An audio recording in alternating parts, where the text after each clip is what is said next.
This is your Minute with the Mayor for Thursday, May 14th. It's been 2 weeks now since the governor reopened several businesses, and since that reopening, it seems like the number of confirmed positive diagnoses for COVID-19 has increased exponentially. The governor says she makes her decision based on health models. The COVID healthcare models say this. The healthcare models predict that. The peak need for healthcare systems seems to shift both forward and backward. And looking at the model, I thought the number of COVID confirmed positive infections was supposed to be declining.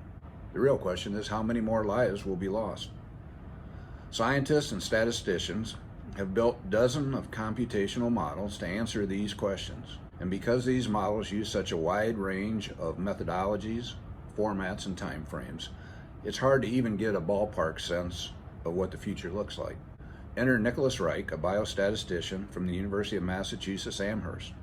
Reich and his colleagues have developed a method to compare and then ultimately merge all the diverse models of the disease's progression into one ensemble projection. His model is kind of the mutual fund of COVID predictive models, in that it combines various models into one model that smooths out fluctuations. Reich's approach builds on the work that he has done over the past 4 years for the Centers for Disease Control and Prevention. In those years, his modeling incorporated many forecasts from various U.S. experts to annually predict how that season's influenza will play out. We know from past experience of seasonal influenza that his ensemble models tend to perform better than any single model. Now Reich's team has set up a similar system to compare the coronavirus models. His latest update, released on Tuesday, incorporates 8 different models, including some that are regularly referenced by top health officials in national discussions. According to Reich, some of the models have been changing fairly significantly from week to week. The model from Los Alamos National Laboratory went from the most pessimistic a few weeks ago to now presenting some of the most optimistic projections.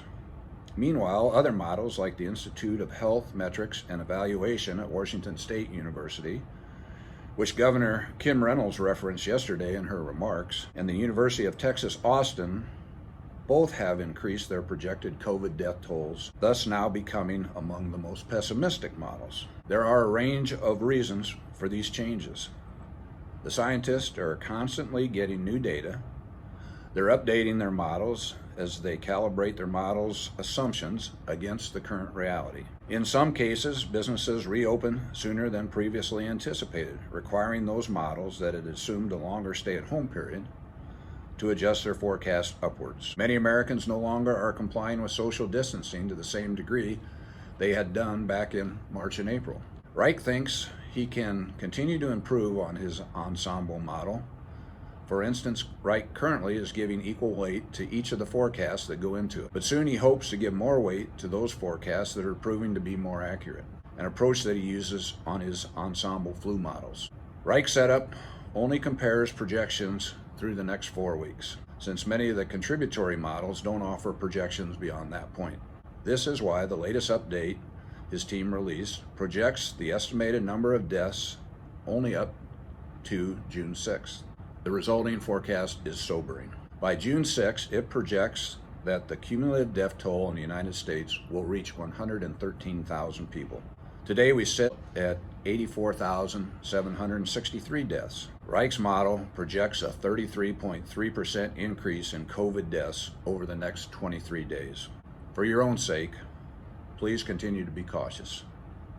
Please continue to follow all recommended health protocols: hand washing, disinfecting, social distancing, stay at home as much as possible, don't take the whole family shopping, and most importantly, don't become a statistic. That's your Minute with the Mayor.